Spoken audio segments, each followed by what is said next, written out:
I believe that knowing your farmer is incredibly important. In 2020, we saw how fragile the food system was. It was very easily broken. Eating is pretty necessary. Our food system was Mm, fragile and is fragile, but it is necessary. And we experienced what it was like to have a fragile food system. And so the emphasis on consumers to know who their mm, farmers are is operating above and beyond that. It's resiliency in your own living. That's what yeah. it means to us.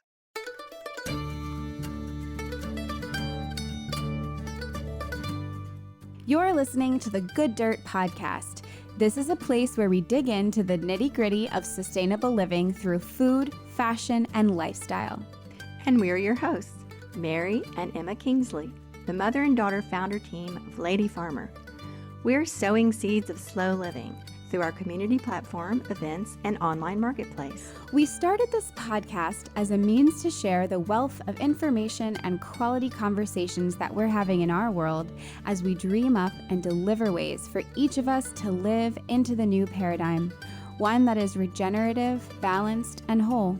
We want to put the microphone in front of the voices that need to be heard the most right now: the farmers, the dreamers, the designers, and the doers. So come cultivate a better world with us. We're so glad you're here. Now, let's dig in.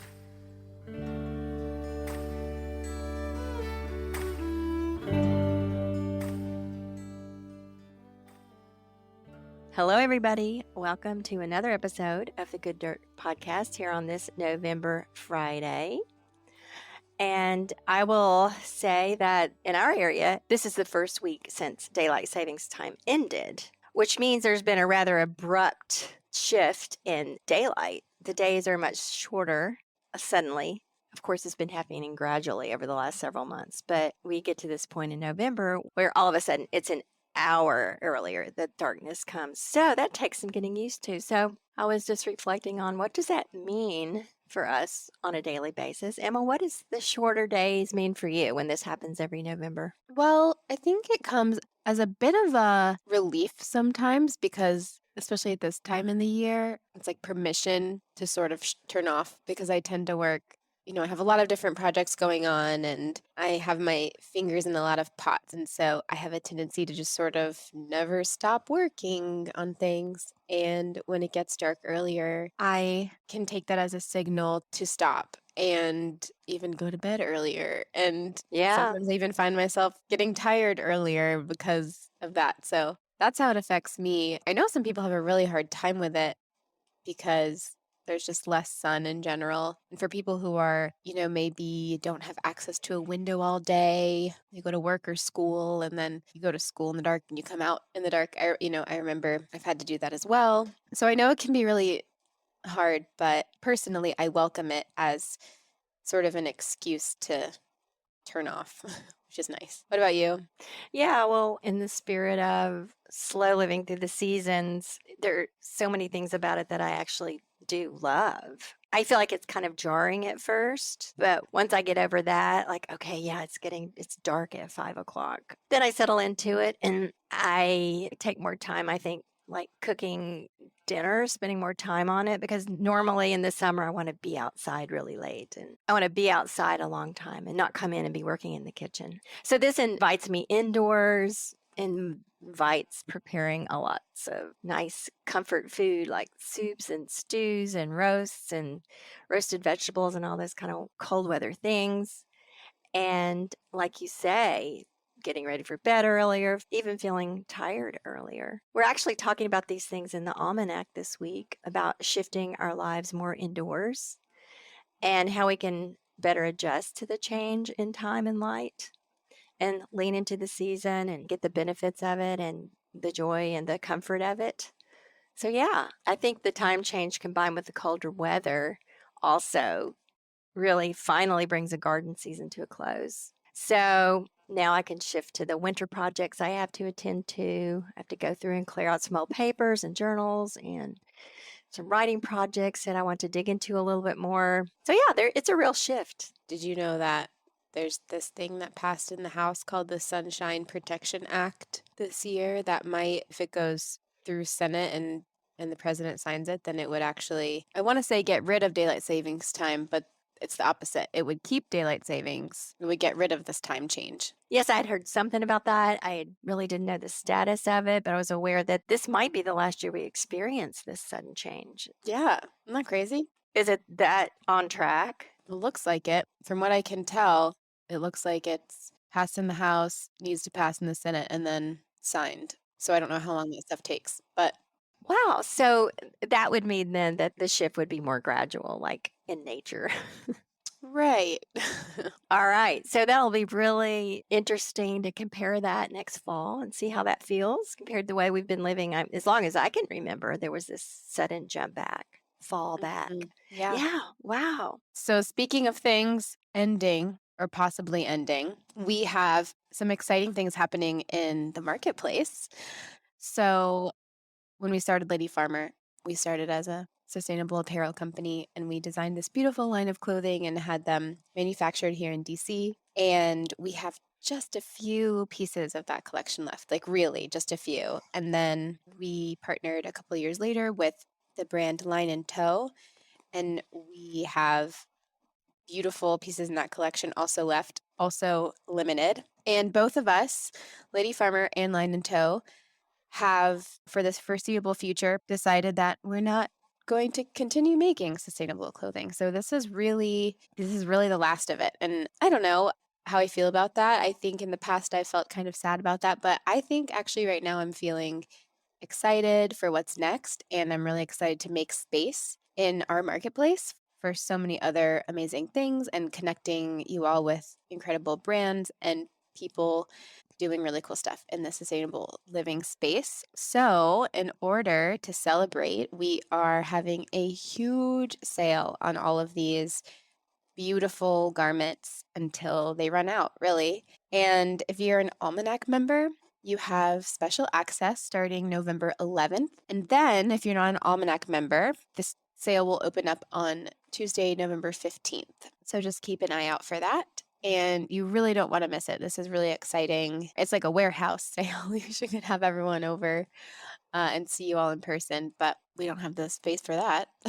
So consider this like a virtual warehouse sale. Really exciting, and stay tuned. Yeah. And I'll add that if you're really interested in this and you want to be in on it as soon as it opens for the Almanac members, you can always come in and join the Almanac. Your membership would be effective immediately and you would be able to get in there at the get-go. Yeah, it's a great reason to go ahead and join because we know you've been thinking about it. Yeah, and then once you're there, you'll see how cool it is in there. So, yeah. So who have we got today, Mom? What are we talking about today? oh, today's a really good episode. Today we have Jenni Harris from White Oak Pastures, which is a regenerative farm in Bluffton, Georgia that sells grass-fed beef. But before I get too much into the intro, I want to give you, those of you out there that might not know so much about the big shift in agriculture that happened in the 20th century. Just a little bit of background, because then this discussion will have much more meaning to you. But basically, you go back 100 and something years, and early 20th century agriculture took place on a large number of small, diversified farms, and half the people in the country worked on a farm, and they utilized animals.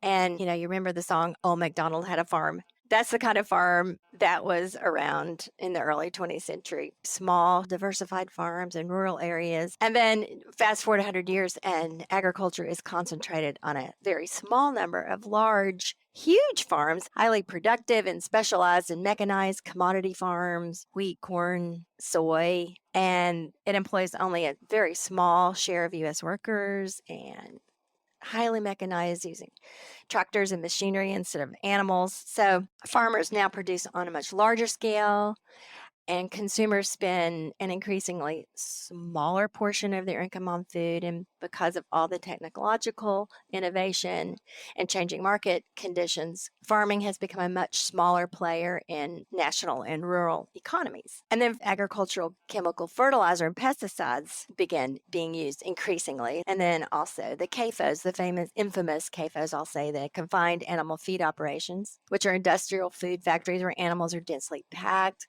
living in unnatural and healthy conditions, all in order to maximize production and profit. All this started about in the mid-century. And it's no secret that these confined animal feed operations result in nutritional deficiency in the food, often tainted with the antibiotics that are used in the raising of the animals because they're in such unhealthy circumstances. And this in turn contributes to antibiotic resistance in our consumers, which is a public health problem, contributes to air and water pollution. So that's just a quick overview of the big shift that took place in agriculture in the U.S. over the last century. It's a really complex and nuanced transition, and it's really hard to distill it down. We don't mean to oversimplify it, but there's a lot of great material on this, and it's just very interesting if you're interested in sort of this development. Yeah, and it sort of sets the stage for today's discussion. Right. So we get up to the mid 90s, and we have Will Harris, who is a fourth generation farmer from the family owned White Oak Pastures in Bluffton, Georgia.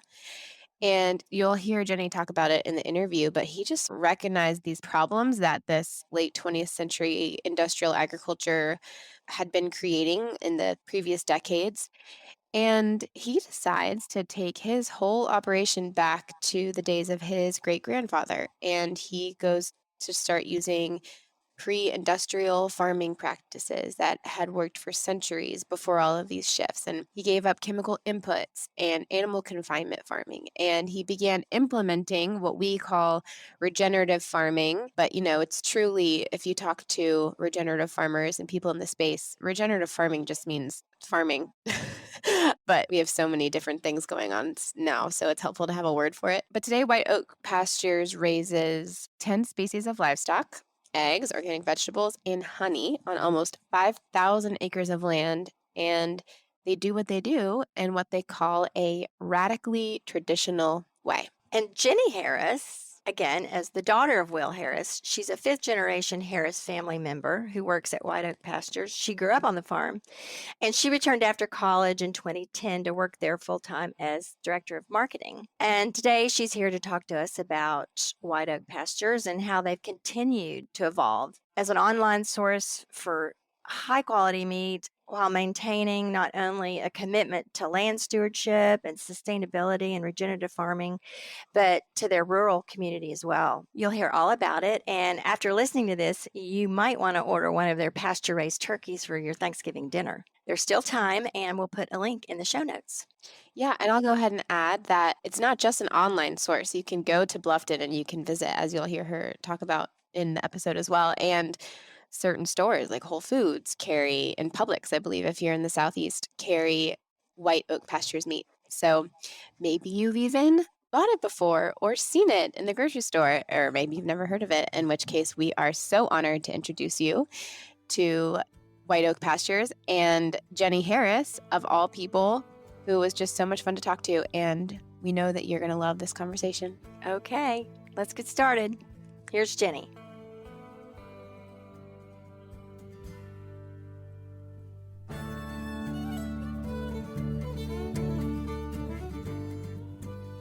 My name is Jenni Harris, and I am a member of the fifth generation of Harrises to live and work at White Oak Pastures in Bluffton, Georgia. White Oak Pastures is my family's farm, and we pasture raise and hand butcher 10 species of livestock on the farm. So that's grass-fed beef cattle, goats and sheep, and then pasture-raised chickens, turkeys, ducks, geese, guineas, hogs, and rabbits. And that was really the way my great-grandfather farmed in the 1800s when he settled here in Early County. And it wasn't until my grandfather's generation after World War II that things really changed. Instead, a multi-species, multicultural, multi-cropped farm, he saw the value in raising a monocrop of only cattle. And so the farm really changed from really one opposite end to the other, from a polycultural view to a monocultural view under my grandfather's watch. And it wasn't until my dad took over in the mid 90s that he reversed the farm back to what it was after it was first started. Today, we pasture raise lots of different species of livestock. We butcher them on the farm, and then we distribute them either to grocery stores like Whole Foods or Publix or Kroger, or directly to consumers through our online store. So you grew up on the farm. Was it always around you? And did you think you'd be an adult working on the farm, or did you want to leave? As a child, I was very involved with the farm, but less about passion for farming and more about just spending time with my dad. I'm very close. I was his shadow. And so wherever he was, whether it was his day job or on the farm, I was with him. I did not see myself living in Bluffton, Georgia. I knew very early that I was gay. And I did not have an opportunity, or at least I didn't think I would have an opportunity to be personally happy, knowing that I was different from everyone else around me. So I graduated from high school and left to go to Valdosta State University, which is about 2 hours away from the farm, and with no intention of returning home. In fact, after graduation, I immediately moved to Atlanta and spent a year there thinking that, everything would just fall in line for me. And that never happened. I really wanted the things that I couldn't have growing up, and that was to date who I wanted to date and to have a community of people like me. And I stupidly thought that community was just a sheer volume of people. I thought it was a critical mass. I thought it was just a number of people, when in reality, community is not really about how many people, it's about the things you have in common. So it didn't take me long after living in a city of over 5 million people to think, man, it's really hard to connect with people. I didn't find the community that I was really looking for. It was a lot harder than that. And so I moved back home and started working at White Oak Pastures because, ironically, I was so jealous of what was happening in Bluffton, Georgia. I was living in downtown Atlanta, but jealous of what was going on here in Bluffton. And that was because it was just as the business was really taking off. My dad had, chosen at that time to integrate processing as part of our production system. And so things were moving and grooving. So I moved home. And then, of course, a year after moving home, I met my wife. That's amazing. Awesome. Yeah. I love that story. That's a great story, Jenni. It's the only one I've got. Fortunately, or unfortunately, it is the truth. We all have one. That's right. Exactly right. That is, it's so great to know your background and how you got there. It sounds like your dad took over in the 90s, and I'm guessing at that point you were a child. Yeah, I'm 36. So Okay. I was born in 86. So the farm started, dad started transitioning the farm slowly in the mid 90s. So I would have been 10. And I really don't remember a lot about the transition. I was not paying attention to it or the vision or the grander things. I was just a 10-year-old that wanted to spend time with my dad. You don't recall that he was talking out loud much about this within the family? I remember him telling me what grass-fed beef was and the food system and how we didn't fit in the food system anymore and how it was, wrong for the land and the animals in our community. But the message was not quite as put together. We weren't moving towards regenerative agriculture. We were moving away from industrial agriculture. And Yes. moving away from something is harder to talk about than moving towards something else. The word regenerative ag had been a thing. It would have been easy for him to say, and then you do this, and then you do that, and then this will happen, and then this will come. But it was more so the opposite. We quit using chemical fertilizer on the land. We quit using subtherapeutic antibiotics on the livestock. We quit using growth hormones on cattle. And when you're moving away from something, it's a little harder to explain. So y'all were going backwards in your experience, or in his mind, he was going back to what his grandfather had done. He didn't have this idea of what was going to happen 20 or 30 years later.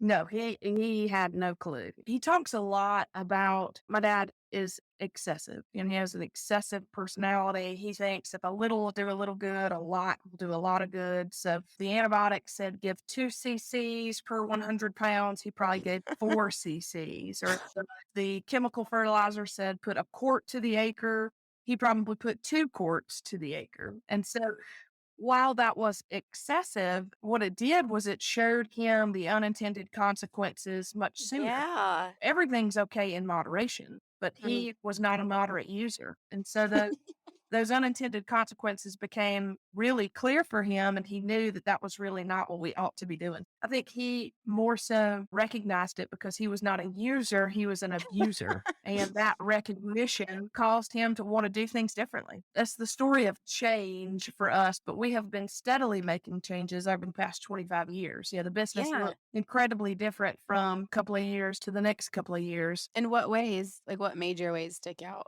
In the mid 90s, Dad gave up the tools that science gives us to make food production, cheap and abundant. And that would have been chemical fertilizer and antibiotics, growth hormones, steroids. In early 2000s, we started selling beef, not cattle. In my whole life, we sold weaned calves to confinement feeding operations to finish out. So instead of selling calves, we sold beef. In 2008, we completed the processing plant, which was a pretty novel concept. I think there were only a couple of farms in the country that were processing livestock on the farm when we built our processing plants. So it's a pretty unique situation. And that's special because you have like full control over what's happening to the animal all the way through. Is that what's so unique about it? We like it because it gives us the ability to be resilient. We understand we want to grow our pork program. We plan for that for processing. We plan to process fewer cattle and process more pigs. Gives us the ability to meet any type of spec that we want to meet for a customer, if it's some sort of specialty cut or whatever else. Lots of positives during COVID. One of the really terrible things that happened was a lot of farmers lost their ability to get their livestock processed. Yeah. And we didn't. We had full control over that process. And so it's always been very valuable, but certainly most recently during this time of great change. In 2012, we started integrating other species to the farm. So, hogs and sheep and goats and poultry. And 2014, we put some cabins in for people to come spend the night. We had a lot of customers that wanted to learn how their food was produced and meet the people who were producing it. So we integrated lodging into the Wow. farm. In 2016, we built a general store. When we didn't build it, we actually restored a probably 200-year-old building in Bluffton, downtown Bluffton, to be the retail arm for us. Bluffton has 103 people, so it's very, very Wow. rural, very, very small. But nonetheless, we have a general store. Yeah, I'm sure it's a destination. I'm sure people go. It is. It's actually a really, really neat little spot. And then in 2000, let's see, that would have been 16. So what else have we done? Integrated food service. So we've got a restaurant on the farm. We really stepped up e-commerce. So now we ship packages That's from amazing. directly from the Wow. farm to customers' homes. So we've been busy. That's amazing. And how has your dad's excessiveness shown up in the transition? I guess it kind of sounds like his excessive ability to just try new things and throw new stuff on the business. Yes, so he never gets mad at us unless we fail to make a decision. He does not mind if you make the wrong decision, but you better make a decision. So his quote is seldom right, but never undecided. I think his personality has given all of us the comfort in trying new things, which is very important. But also, he does not have founder syndrome. He really wants us to take control of something and run with it. And as a result, really love e-commerce. I enjoy it and I've grown it to a nice business. My younger sister loves hospitality. She's grown it into a nice business. Our director of operations, he's got a master's degree in meat science. He loves processing and he's taken processing to another level. My wife loves crafty specialty things. So, she's really developed sales for, tallow skincare products and pet shoes and leather bags. My brother-in-law, he loves livestock. He always wanted to be a cowboy when he was little. And now he has that opportunity. Everybody's got their own area of the business that they're very passionate about and can really impact. When you said cowboy, it reminded me of Yellowstone. Have you watched Yellowstone? I have not, but everyone else in my family has. And Dad's quote is, John Dutton's got more land than me, but I can kick his ass. He sure could. That family is so toxic. I'm not trying to compare your family to Yellowstone, but I'm sure people do that a lot. Yeah, and, every family's got its skeletons, Yeah. and mine is different. But my dad is a huge Yellowstone fan. That's awesome. So it sounds like when those people you named, your sister, your brother-in-law, your wife. It sounded like you had one hire that wasn't in the family. Is that the whole staff, or are there more? No, we have 175 employees. We would struggle to get the things done that we have to get done to call it a business if it was just left up to us. Sounds like your family members and your extended family members are sort of steering the ship and steering the different, everybody has their different aspect of the whole thing. I'll tell you, my dad owns 100% of White Oak Pastures, but all of the good ideas that have happened and all of the advances that we have made have been made by non-family members. You know, the creative products that have come about, were created by interns. The fact that all this livestock can live here and be healthy and live, good lives where they can express their instinctive behavior.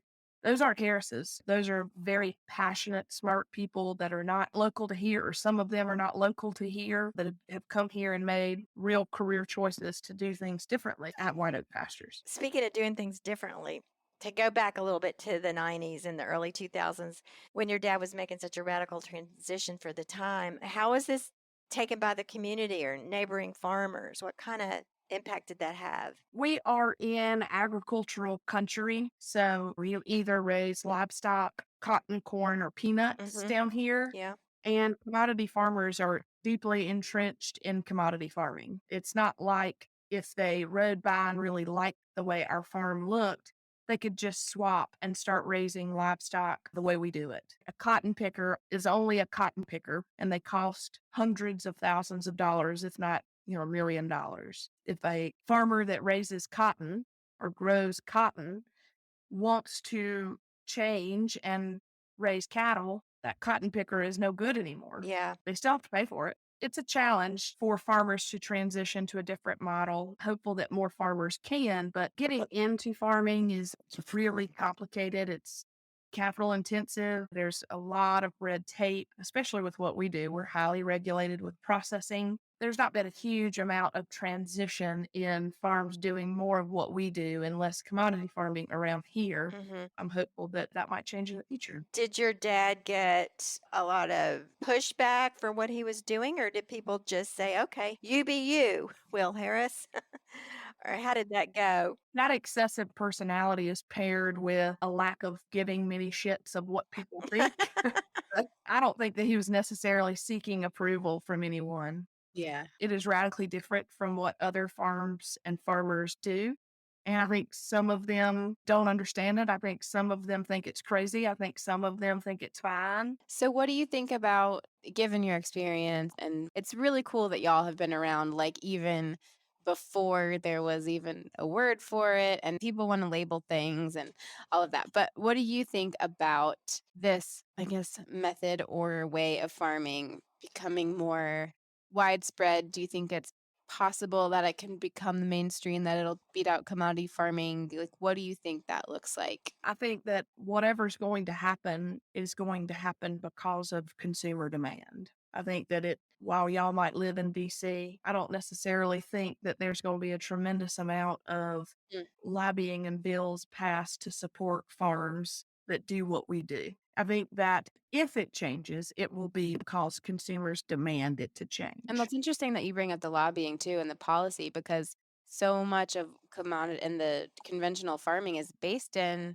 policy and government subsidies and stuff. That's such a good point. Yeah, I don't think that that's going to change. Yeah. I hate it, but I don't think that that will change. I think that consumers will be the reason that it changes if it changes. I will say that with the demand for grass-fed beef increasing, it's also increasingly hard for farmers to farm like we farm. It's capital intensive, and even we struggle to explain what we do in comparison to, I don't know if y'all know this, but over 80-something% of the grass-fed beef consumed in America is imported from another country. It's not grown by American farmers. Wow. And that is such a crazy thing to think about when compared to the fact that my dad was the first farmer to sell grocery stores like Publix American grass-fed beef grown by and marketed by a farmer. It's like in 20 years,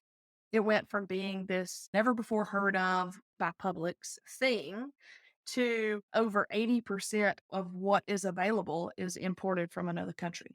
That's just a really fast, neck breaking pace for an industry. And it's hard for consumers to know what they're buying. An animal can live and be slaughtered in another country, but then shipped cold on a boat, to America, Mhm. cut up or ground up into ground beef and sold as a product of the USA when that animal never even drew a breath of American air. So Wow. the deck is stacked against American farmers Yeah. to compete in this industry because of those types of things. From what you just told us about how difficult it is for American farmers to enter this niche market because of all the overseas production, how has White Oak Pastures been able to scale your operation to this hugely widely recognized brand while still maintaining your regenerative practices? Because it's our understanding that when you scale up, sort of have to trim back and do things differently, more economically. So, how did you all do it? I think we really caught it lucky with our timing. My dad was a very early innovator with integrating holistic land management and humane animal husbandry into his production system. He saw a need then for processing, but knew that processing would only fix things if he figured out access to market. So he went and found good partners that could buy the product that he wanted to sell and that he could produce. And I think that very early forming of production, processing, and distribution gave him the ability to remake a food system, which we're still enjoying today. So I think that the vertical integration was a key piece for us. Being early innovators was a key piece for us. And with that early innovation came a lot of press. We've been very lucky to have had some very nice press pieces that helped share the message for what we were doing in Bluffton. Namely, the Good Dirt podcast. This has really propelled you. That's it. This is the one. This is the one I was talking. And so I think that we just became one of the folks that people had heard of because it was so different than what they had heard of elsewhere. Wow. I know that the first time I became aware of you guys, it was in Whole Food. And it was years ago. I think it was even before we started Lady Farmer, even before we got into this whole interest in regenerative agriculture and all that. I was in Whole Food, but my husband had been on like the keto diet. He just started this new workout thing called CrossFit, and no one knew what that was. And he had to explain CrossFit to everyone. Yeah. And at CrossFit, you ate paleo. What's paleo? And it was like that we had this conversation all the time. People had no idea his weird diet. Not funny. We were the same way with grass fed. When my dad with his southern drawl said grass fed, people would look at him and say, breastfed? What is breastfed? And he was like, no, grass fed. I mean, it's not explaining when you think about like standing in the middle of a grocery store explaining what grass fed beef is while handing someone a meatball to try grass fed beef. It's like, man, how was that such a not recognized thing? Yeah. Yeah, like what are that cows supposed to eat if they're not eating grass? That would be what you would think, but little did they know. Right. But anyway, I was in Whole Food and I was looking for grass-fed beef because my husband was on this diet and there was this thing called grass-fed beef, whatever that meant. And it was way at the end, it was at this long meat counter in the Whole Food and way at the very, very end, like the last 5% of this big long row, there it was. It said grass-fed beef and there it was. White Oak Pastures, Bluffton, Georgia. And I'm like, wow, this is interesting. And I bet it takes a bigger part of the row now. No, I hope. I don't know. I hope there's a lot of imported product in there, so I don't know that it does. Are you still in Whole Foods? Do you know? We're still in Whole Foods and Publix and Kroger. And we're all three very early partners for us and have been great partners for us for probably over 20 years. Yeah. Oh, wow. Okay. What do you say when somebody tells you that they've given up eating meat, beef, because it's a major contributor to climate change? That's an interesting conversation. When someone tells me that they don't eat meat because it's a contributor to climate change, I agree. Animals raised in confinement, eating unnatural diets doesn't seem like a good idea. Not for the animal, not for the land, not for the planet, not for the consumer. I mean, I don't think that type of system is one that when you get into the nuts and bolts of it, makes a lot of sense. I know why they do it, and it's because the focus on efficiency is incredible. They can take huge cost out of production to make food affordable and abundant. And that part makes sense to me, but there are so many parts that don't make sense to me. I believe that animals, specifically livestock, cattle, are part of the solution. If somebody very smart, I think it was Diana Rogers, said it's the how, not the cow. Mm-hmm. And that is really well put. It's like Yeah. saying all cars drive too fast. Well, I mean, all cars can drive too fast, but not all cars drive too fast. Mm-hmm. And it's like saying all cows are bad for the planet. The planet evolved with animal impact. And Jack, my son, is going through this dinosaur phase. And so we read dinosaur books every night before we go to bed. And the first dinosaurs that we know about were here something like 252 million years ago. 252 million years ago. We know that animal impact shaped this landscape, and they stored in abundance. Nature's cycles were functioning together, the energy cycle, the water cycle, the mineral cycle, the grazing cycle, all those cycles were functioning together. And it stored an abundance, which we have managed to extract that 252 million years worth of abundance in a very short amount of time, like 100 years or something. We think about, extracting oil and water issues and depleted soil. We're not contributing to the abundance. We've used up the abundance. And it's abundance that it took a very long time to get. And it was done by animal impact. And so when people say that they don't want to support animal agriculture because they believe that it's bad for the planet, it's like saying, well, I want a world that is just like this one where I can eat, but I don't want to eat animals. Even though this world evolved with animals, I'm going to redo the world just without animals. It's like baking a cake, but not using flour and still calling it a cake. It's not a cake anymore. You're baking something else. It might be fine, it might be edible, but it's not a cake. And so it's very odd for me to hear people say that the planet's going to be better off without animals and animal impact when the planet evolved with animals and animal impact. And it evolved so well that we stored in abundance that we have enjoyed and extracted, but we've pretty much burned through a lot of it. Do you think that it's not saying a world without animals, but a world without animals that are raised specifically for us to eat? And maybe there's a world where that's possible, but I don't understand how someone would afford to have land like me. Mm-hmm. Who's going to pay me to just have 3,000 acres of farmland with animals that just live here? How is that going to pay for itself? Yeah, that's like All the land that we're going to tie up with livestock. How do I keep paying my land taxes every year if I can't monetize that abundance? That's what I've learned from people like Diana Rogers and Donna Go Market Garden, people like that, where it's the argument for the marketplace of the ruminant animal, and that sure, you don't have to eat it, but if there's a market for it, then it's actually so healthy and helpful on every part of that market. It's healthier for the animal, for the planet, and for the consumer. And if you just take the purpose of raising these ruminants out of it because there would be no market benefit, then maybe we're all like singing Kumbaya. Also, if the argument is that eating beef is bad for the climate, and yes, that's true in terms of factory farmed, the confined animal feed operations, yes, that's exactly true.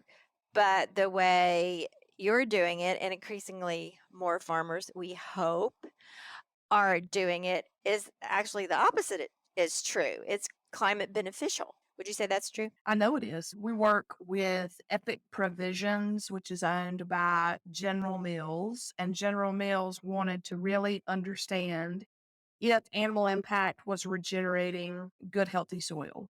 And so they paid Qantas, which is a environmental outcomes of an environmental monitoring firm in Minneapolis, I believe, to come down here and do a life cycle assessment. And they did it. It cost about $80,000. We did not pay for it. General Mills paid for it. But what it showed is that the way that we raise livestock sequesters more carbon than our cattle emit in their lives. So this type of farming is not contributing to climate change. It's upsetting climate change. Yeah. So cool. This is what I want people to understand. This is the message that I think I want people to get, because people, what can they do about climate change? You can support regenerative agriculture, and you can eat grass-fed, managed livestock that is climate beneficial. And we have the data to prove it. So I think that's just really super important. And I think it's something a lot of people don't realize. I'm not saying like if you don't eat grass-fed meat, you're not No. doing your part, but also to understand that thinking that if you buy a meat replacement product and that's better for the environment than Right. a pound of grass-fed meat is actually literally the opposite, because what went into creating that meat replacement product is more than likely almost positively much worse for the planet. Yes. Two things about that. So Qantas did a life cycle assessment on Impossible Burger, and it showed that they emit 3.5 pounds of carbon for every pound of Impossible Burger that is consumed. So you have to eat a pound of mine to offset a pound of theirs Amazing. just to break even. And the data's there. Yeah. Science argue over everything, but the science is there. And the way that Impossible Burgers are made and other plant-based proteins are made is a patented process of lots of different legumes and whatever else made into a patty. The way that those grains and peas and whatever else are in it are grown are in a very industrial, commoditized farming system. It's a monocultural crop. Lots of pesticides and insecticides and chemical fertilizers are used. A lot of centralized processing. So, from an environmental perspective, it's a pretty stark comparison to the way those crops are grown to the way our cattle graze. Oh, that's so interesting. Just to be clear to our listeners, I'm not saying that to help the environment, you have to eat meat, to Emma's point a minute ago. I just want people to be aware that this conventional wisdom about meat being detrimental to the climate, that there is a whole another way of raising meat that is the opposite. Jenni, can you talk about the White Oak Pastures rural revival? Yes. So, in rebuilding this food system, we ended up creating a lot of job opportunities on the farm. I mentioned we've got 175 people that work at White Oak Pastures, and they're non-seasonal jobs in what was the poorest county in the state in 2020 based on household income. And so it's been a real economic boom for our area with regard to job creation. And it was a real unintended consequence of raising livestock this way. It was a positive consequence, but it was very unintended. We brought passionate people here to work hard and work with their passion, which is raising good food, butchering it in small artisan quantities, and then distributing it to people who care. And as a result, our community is a destination. Emma, you said it earlier, and it is. It is a cute, quaint little town. My son is at the general store with my parents for dollar beers tonight. They're playing volleyball, and I just looked on the little security cameras that we have up there, and there's probably 50 people up there hanging out on a Thursday night. Oh, how So, fun. yeah, the rural revival of not only our little town, but all these little ghost towns that were so negatively impacted by commoditization of agriculture could be reversed if every little town had a farm like White Oak Pastures. So, have you heard the term slow living? I'm not. Okay, so like slow food. Mhm. So there's slow food, there's slow fashion, which is ethical, sustainable fashion. So those two have been taken to mean that so people who are in this lifestyle consider themselves slow living enthusiasts. So slow living, from what from what I just told you, doesn't necessarily mean speed, right? Or it can mean whatever you want to mean. But given the very little context I just gave you, I'm curious what slow living means to you. So I was on the board of Slow Food Atlanta many, many moons ago, and I have a really good grasp of what slow food is. If I had to describe slow living, it would be living in the moment, very guilty of checking email and whatever else while I'm, at home. But I would imagine that if I was embracing slow living, I would not do that. Enjoying the moment, which there are a lot of moments that I enjoy. That's how we think it is. We like to hear what other people think of. You grasped the essence of it. You did. Yeah, Of course you did. So, as you know, this podcast is called The Good Dirt. So, we like to ask all of our guests, so what does good dirt mean to you? And you can answer that either literally or metaphorically. Yeah, for me, good dirt is soil that's teeming with life. It's full of microbes that are exchanging what they need with what they have to build strong, healthy plants to then be grazed by strong, healthy livestock. To me, good dirt is the base and foundation for everything that comes next. If it doesn't start with the soil, what does it start with? Yes, thank you. And there's a quote on your website that I'd love to hear you talk about. I think it's something your dad has said. If there ever was a time to know your farmer, it is now. Can you talk a little bit about that? Yeah, if there ever was a time to know your farmer, it's now, is rooted in what we experienced on the food production side of the pandemic. Everybody was touched by the pandemic. Everybody has their pandemic stories, but we were in a really unique spot as food producers when the true panic of needing food set in. It was like in March. We weren't exactly sure what COVID was, but oh my gosh, everybody's scared. We're not going to be able to go to work. Oh gosh, if we're not able to go to work, what about these essential jobs like food production? Oh my gosh, if they can't go to work and make food, how am I going to get food? And it was like there was a very short amount of time when the people were trying to figure out what COVID was to, oh my goodness, I'm not going to be able to eat. There's no food in my grocery store. I mean, we all felt the ripple effects. But for us, knowing your farmer is the traceability of food and the relationship that we have as food producers to take care of our community. And during the pandemic, we obviously sell products through our website, but also to grocery stores. But specifically with our e-commerce sales, we were not able to identify our longtime customers from these new panicked people that stumbled upon whiteoakpastures.com. And so we sold out of everything that we had for months. I mean, month after month after month. If we put new inventory in, we'd sell that inventory within hours. Just the e-commerce business tripled in size in 2020 just because of people not being sure where they were going to get their food. And for us, we've since rolled out a loyalty program that allows us to understand and know who those people are who have continued to support us over time. They're marked as such in our customer management software. But I believe that knowing your farmer is incredibly important. The food system as we know it is as fragile as it is. And it is. In 2020, we saw how fragile the food system was. It was very easily broken. Eating is pretty necessary. I don't know about y'all, but when I hang up on this, I'm going to get something to eat.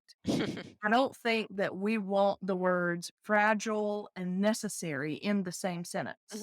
We had the words fragile and necessary in the same sentence. Our food system was fragile and is fragile, but it is necessary. And we experienced what it was like to have a fragile food system. And so the emphasis on consumers to know who their farmers are is operating above and beyond that. Who are you going to get your meat from? How are they going to do it? It's resiliency in your own living. That's what Yeah, it means to us. such a good point. Yeah. Just curious, has your e-commerce tripled and has it stayed there or did it taper off? So we tripled and we're back down probably, I would say we've lost maybe 20%, 30% of the people who just stumbled upon us and found us in the Right. pandemic. But we were able to keep 60 or Yeah. 70% of those people. So Amazing. it's still a really nice part of the business and a part of the business that we're continuing to focus on and grow. That's amazing. Yeah. And that kind of leads me to my next question, which wrapping up, do you have anything else you want to tell the audience or how they can get meat from you if they can, or how they can contribute to White Oak, or if they can come visit and do a farm stay, or how can they get more Jenni Harris? Yeah, I don't know that they want more Jenni Harris, but White Oak Pastures is something everybody should want a piece of. Yeah. We'd love to have people on the farm. We've got a general store and cabins with a restaurant. That would be a lot of fun to meet those people and to give us a chance to know them and them a chance to know us. For those that live, too far to travel or just can't make it happen, we've got a pretty good website, whiteoakpastures.com. And there you can learn about, everything from production to processing to distribution and even place an order for us to ship you. Amazing. How far are you from Atlanta, Jenni? 180 miles south of Atlanta. We're going to come see you all. Yeah. That just You sounds should. so much fun. Yeah, Neat. we'd love that. If we happen to air this episode before Thanksgiving, which might happen. Is there, if people are thinking about getting stuff for Thanksgiving, is there a date that you recommend people order by, or what that's going to look like?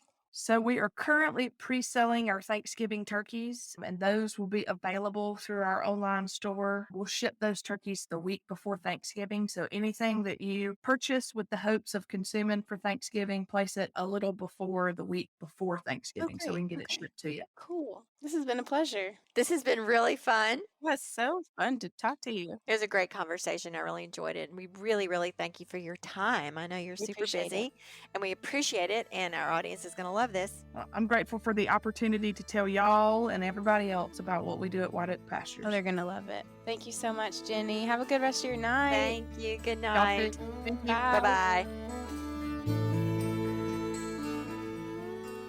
Thank you for tuning in, calling in, and spreading the good dirt. We love hearing from you. You can reach our listener voicemail at 443-459-1950. That's 443-459-1950. You can find this number in our show notes and in our Instagram profile. This show is produced by Lady Farmer, a slow living lifestyle community, and the original music is composed and performed by John Kingsley. For more from Lady Farmer, follow us on Instagram at We Are Lady Farmer. That's We Are Lady Farmer. Or join us online at www.ladyfarmer.com. We'll see you next time on The Good Dirt. Goodbye.